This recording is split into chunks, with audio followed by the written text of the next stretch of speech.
Hey, before we start, I just wanted to say that if you like what you see here, be sure to like this video, leave a comment, and subscribe. It really helps this video reach more people, and I'd really like it if I weren't screaming into a void for once. I should also mention that I'm going to be discussing the game Twisted Metal Black in this video, which contains very disturbing imagery and themes. This game is not for the faint of heart, so viewer discretion is advised. With all that out of the way, let's get started.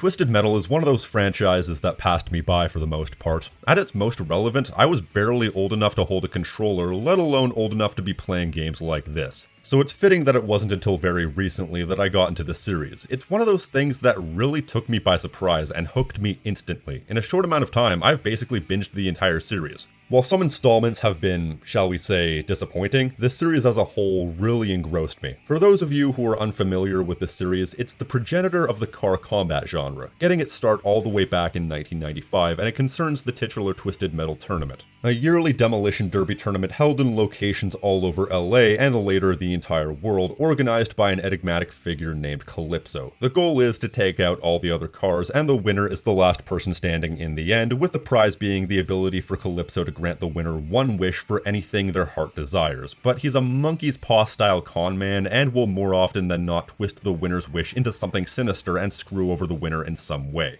This plotline was played mostly straight for the first couple games, then turned into an absolute farce from around the third game onward, once 989 Studios took over from Single Track Entertainment. With that said, Twisted Metal Black was the fifth Twisted Metal game and the first game in the series on the PlayStation 2, coming out just a few months before Twisted Metal Small Brawl, a game that was the diametric opposite to Twisted Metal Black in every way. Black is widely hailed as one of the better games in the series, if not the best. However, whether you love it or hate it, Twisted Metal Black is undeniably the most enigmatic game in the series by a wide margin. It threw away the more colorful, tongue-in-cheek aspects of the series and went fully, truly hardcore black metal dark. Hence the subtitle of Black, I suppose, which is not to say the old games weren't dark, it's just that Black was on an entirely different level. But I digress. This was actually my first Twisted Metal game. My brother gave it to me along with all his other PS2 games around the time I turned 12. Talk about a shock to the system. This was easily the most disturbing game I'd ever played up to that point. Not that it mattered much, it was an incredibly hard game for me at the time. I could get to maybe the second level before giving up, even on easy mode. But after binging pretty well the entirety of the rest of the series over the past few months, it was with renewed vigor that I decided to pick up Twisted Metal Black again, which was made easy thanks to the HD remaster on PS4. That's some silky smooth demolition derby. Now, you might be mistaken into thinking that this is just a reinterpretation of Twisted Metal into a more dark and realistic setting, and that's not an unreasonable assessment. As a matter of fact, that was my interpretation for a very long time, even after several playthroughs with different characters. However, it all changed when I unlocked the character Minion. And if I may digress a moment, I hate the fact that the word minion is ruined by those yellow things. Now, Minion is traditionally a demon from hell in most interpretations of Twisted Metal. Canonically, he's the winner of the 2004 Twisted Metal tournament as far as the original interpretations go. However, in Twisted Metal Black, it's much different. All I knew was that you had to play through the entire game as every character to unlock him. So after playing through the game the requisite 18 or so times to unlock him, there's a weird cutscene that plays.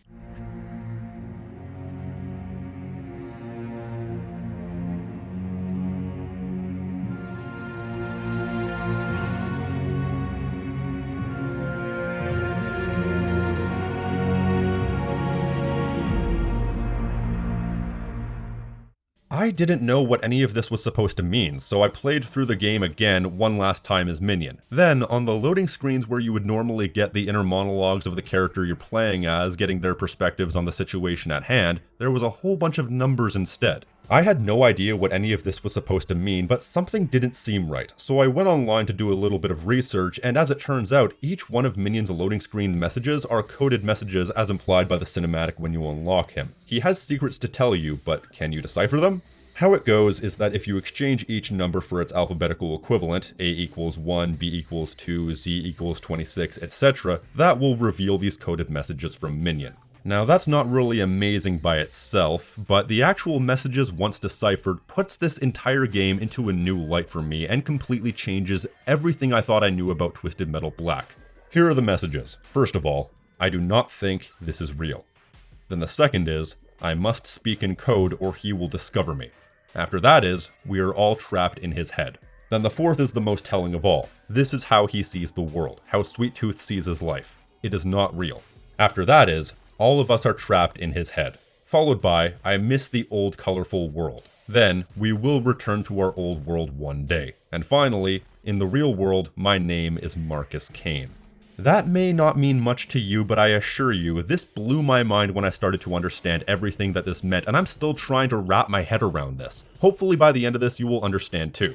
First of all, and this is the most simple thing to grasp, is that Minion and Sweet Tooth are the same person. He mentions multiple times that he's trapped within Sweet Tooth's head, and he's fully aware of such. They're warring personalities within the same shell. Now, before I move on, I need to talk about the Kane family tree for a second. The Kane family tree is a bit of a mess in this series. There are a bunch of named characters with the surname Kane who are all related. And as a result, there's more Kanes in this series than a 2006 episode of Monday Night Raw. For example, in most interpretations of Twisted Metal, Charlie Kane is the father of Sweet Tooth, but then in Twisted Metal 2012, they decided to make him Sweet Tooth's son. Then Marcus Kane is sometimes the more sane personality of Needles Kane, aka Sweet Tooth, and the two personalities battle for supremacy inside the mind of Sweet Tooth, as is the case in Black and later Twisted Metal Head On. But then, in the first few games, Marcus Kane may or may not be a completely separate person altogether. He probably is, but I'm not going to commit to that. Then, as was just implied, Needles Kane is the chosen name that Sweet Tooth goes by outside of the name Sweet Tooth. And then, just to throw a monkey wrench into this whole ordeal, Twisted Metal Black introduces an unnamed younger brother to Sweet Tooth who's driving around the Yellow Jacket, the car that Charlie drove around in the first game, because in Twisted Metal Black, Charlie Kane is dead and was possibly killed by Needles. Confused yet? Well, I made this chart just in case. Look at it for a few seconds. Just for simplicity's sake, I'm mostly going to be referring to Needles and Marcus as the two warring personalities, and Sweet Tooth as the entity that they occupy. So when I say Sweet Tooth, I'm referring to the combination of the two personalities, where Marcus and Needles are just referring to the individual personalities themselves. So where do I start? Well, what intrigues me about this aspect of the story is that Sweet Tooth's mind is so broken that he has two entirely separate personalities that represent both ends of the sanity spectrum. Marcus Kane in this interpretation would be who Sweet Tooth was long before he lost his mind, before Needles took over. Then when he lost his mind, an entirely new personality took over. Marcus ceased to exist and Needles took his place, or so it seemed. And that's the Sweet Tooth we know today. Now, the personality of Needles is such a dominant personality within the shell of Sweet Tooth that Marcus has to communicate outwardly in code, because while the Marcus aspect of Sweet Tooth's psyche is aware of Needles, Needles is not aware of Marcus Kane. Perhaps Needles thinks that he stomped out whatever good was left in his psyche long ago. So the Marcus aspect of his personality is aware that if Needles discovers the other half of his personality and that it's still around, that the Needles personality will do everything he can do to stomp out that aspect of his psyche, and whatever sanity was left in the mind of Sweet Tooth would be lost forever. So Minion is basically just along for the ride, silently screaming while Needles mans the wheel of Sweet Tooth. However, there are times when the Minion aspect takes over, such as in the boss fight with Minion halfway through the story mode. Traditionally, especially in the early games, the theme that surrounds Marcus Kane is dreams. In his original iteration, he believed that he was trapped inside a dream and everything around him was a figment of his imagination, which is why he was deemed insane. Am I still in a dream? Egg beater and all that. Well, if you apply that theming to Marcus in this iteration, you can make the interpretation that Needles is the dominant personality when Sweet Tooth is awake, but as soon as Sweet Tooth falls asleep, Minion wakes up and becomes the dominant personality for as long as Sweet Tooth sleeps, and that's the only time that Marcus can be free without Needles finding out of his existence. Wait a minute. Would you look at that? Sweet Tooth suffers from insomnia that actually really builds into the point I'm making.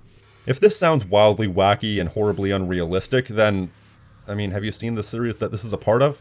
Granted, this is just my interpretation. I could be wildly off base. I guess this begs the question of how does the relationship between the two personalities of Sweet Tooth work? Well, the idea of two different diametrically opposed personalities facing off against each other is not a new idea in fiction. See Fight Club for that particular crash course, although unlike Tyler Durden, one of Sweet Tooth's personalities is unaware of the other, while the other is doing everything it can to not be noticed lest he be stomped out. But there is some thought that needs to be put in as to how these two characters can coexist simultaneously and nobody notice. Well, I think what it comes down to is that if you're in a situation where you only see Minion, then you're in a situation where Marcus Kane is the dominant personality, where if you see Sweet Tooth, then you're in a situation where Needles is the dominant personality. Then if you're in a situation where you can see both of them, like for example in the Minion boss fight of Sweet Tooth's story, then it's all in his head. Basically, all anyone ever sees is one personality or the other, or they only see one personality and Sweet Tooth is hallucinating the interactions between the two personalities. I'm sure to outside viewers, Sweet Tooth versus Minion is just a guy driving around an arena shooting at nothing. There's even a case to be made that the multiple personalities of Sweet Tooth represent the different aspects of his psyche. If you don't know, the theory goes that there are three components to one psyche: the ego, the superego, and the id. The id is the primal or instinctual part of our brain that craves primal things. You know when you kill someone in a game in a really satisfying way and it makes you feel good? Well, that's your id speaking. Then you have the superego, which in simple terms is your conscience, one's own sense of morality. The primal part of our brain might make us want to go over to our neighbor's house and smack them with a sledgehammer every time they play that really loud piano, but the superego is the thing that tells us that's wrong and we shouldn't do that. We'll just mail them anthrax packages instead, much less easily traceable.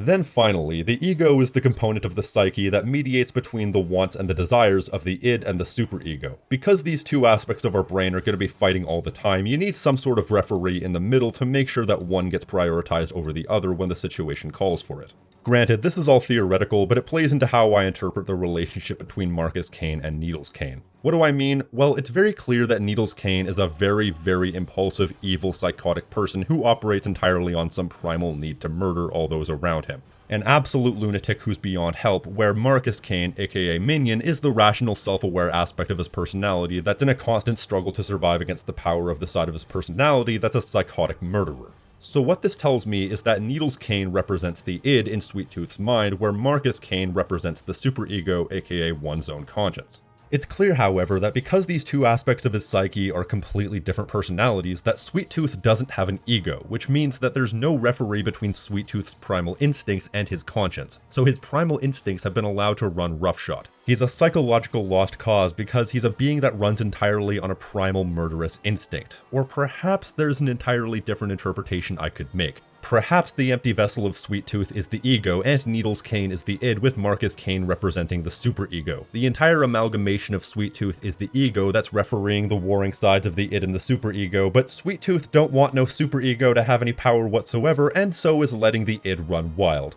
Now, this is probably all needlessly complicated and horribly pop psychology, so we'll just leave it at that. The point is that the relationship between Marcus and Needles Kane is an intriguing one with a lot of possibilities for open discussion, and this isn't just the case in Black. It's carried over into the later games as well, and in fact is doubled down upon in Twisted Metal Head-On. So if you're a fan of the series, this is probably old hat, but I'm new to the series, and the deeper I go into the rabbit hole, the more fascinated I am. So what is it that makes Black special over the rest of the series? Well, the most interesting part of this that makes Black special even among the other Twisted Metal games is in the third and fourth messages that you can decipher from Minion.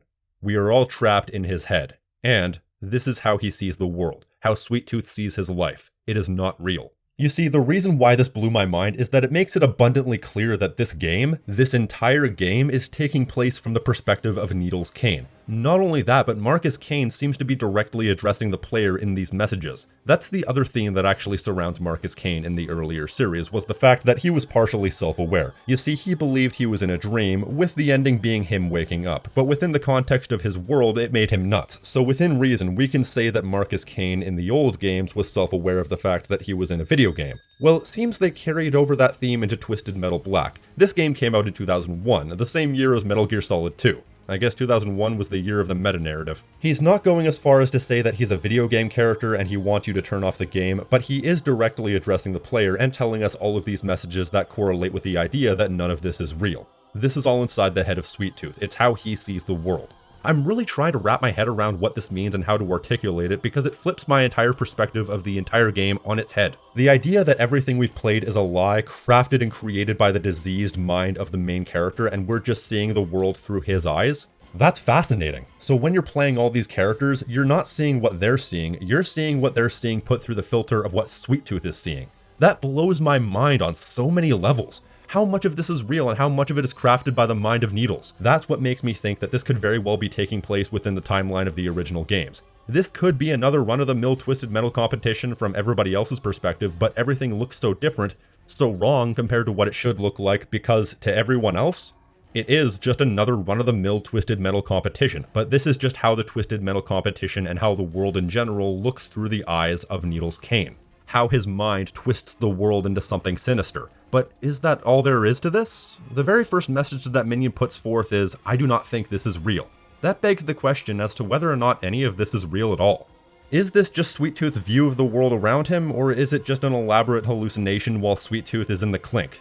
That aforementioned message kinda half contradicts the fourth message. This is how he sees the world, how Sweet Tooth sees his life, it is not real. So is this just how he sees the world, or is it all in his head? These things are not necessarily mutually exclusive, but it does make me question how much of this is real and how much is just a hallucination. Is any of this really happening? You see, I'm not prepared to say one way or the other if this game is taking place entirely within Sweet Tooth's head, or if this is just how Needles Kane sees the world around him. You see, because it's entirely possible that this is a genuine Twisted Metal competition within the Twisted Metal universe completely from the perspective of Sweet Tooth, or this could very well be an elaborate hallucination taking place within Sweet Tooth's head. Like I said, I'm not prepared to make an informed decision one way or the other because that would require significant evidence one way or the other that is simply not present in the game. It's one or the other, but I'm not prepared to say which. You could make the case that there is supporting evidence for multiple versions of the same characters existing simultaneously. For example, in the level where I unlocked Axel, I was also fighting Axel. See, he's right there. But I think that's more of a programming hiccup than anything else and doesn't necessarily prove anything, but if you think that proves something within your own personal headcanon, then I have no way to dispute that. From a personal standpoint, I prefer to think that this game is actually really happening like any routine Twisted Metal competition, but what we're seeing is queered by Sweet Tooth's twisted perspective on the world around him over the alternative, which is just this game wasting my damn time. Plus, if this is all some hallucination by Needles and isn't actually happening, then that leaves no room for thought. Oh, why does this thing happen that doesn't make sense? Oh, it's because it's not actually happening. Lame. Where there's all sorts of fun, twisted things you can make interpretations out of if you go with the interpretation that this is just how Twisted Metal is seen through the eyes of Sweet Tooth, like an unreliable narrator situation. Like, how much of what we can see is actually what we're seeing? Is this really how Calypso looks, or is this just how the mind of Sweet Tooth interprets Calypso? When Sweet Tooth kills Calypso, is that actually what's happening? All these stories of different characters, are these really how their stories go, or are these just, say, characters from the previous games, but with their stories put through the filter of how Sweet Tooth sees them? That goes with the visual design as well. Are all these dark, dismal, rundown environments really what's here, or are these what would be regular-looking, bright, sunny places that Sweet Tooth's mind is twisting into the sinister? With a little bit of stretching, you could even make the case that this game isn't a reboot or a reinterpretation, like it seems. Within reason, this game could fit anywhere within the timeline because the series timeline is already such a mess that it doesn't seem to fit any less than half the other entries. If you make the case that this is Twisted Metal how Sweet Tooth sees it, you can make the case that this competition could be taking place at any point in the series timeline. Of course, this could entirely be the opposite of what actually is the case. It's entirely possible that there's nothing being overtly twisted and what we see is actually what's happening, but the whole thing about this being how he sees the world is such an open statement that it could mean any number of things. It could mean that purely the visuals are being affected, like his mind is putting a sinister color grading all over the screen, or it could go as far as to have Sweet Tooth's mind bending reality itself as he sees and hears it. How much of what's around us is real? How much of what's around us is fake? It's the eternal question that I don't think could truly be answered. One thing that throws some question into this is the fact that this entire game's presentation stays consistent even when Sweet Tooth is no longer around. If you beat the game as any character other than Sweet Tooth, it's only implied that he's dead along with everyone else, but the only time it's ever directly stated that Sweet Tooth is definitely dead is in the Yellow Jacket ending where his younger brother is supposed to replace him. So even though this is how Sweet Tooth sees the world, nothing changes even if he's dead.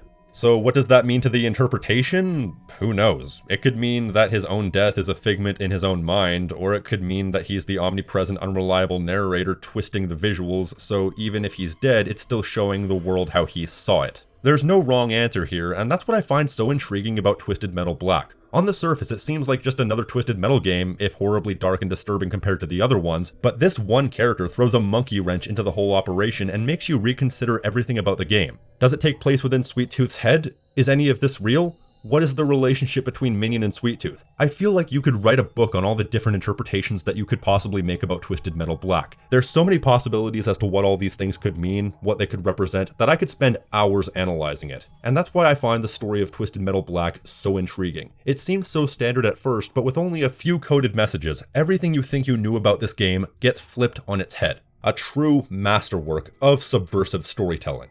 Don't forget to like and subscribe if you like what you see, and if you have any interpretations of your own, don't forget to leave them in the comment section. I've been Tactical Bacon Productions, saying what I want, when I want. Peace.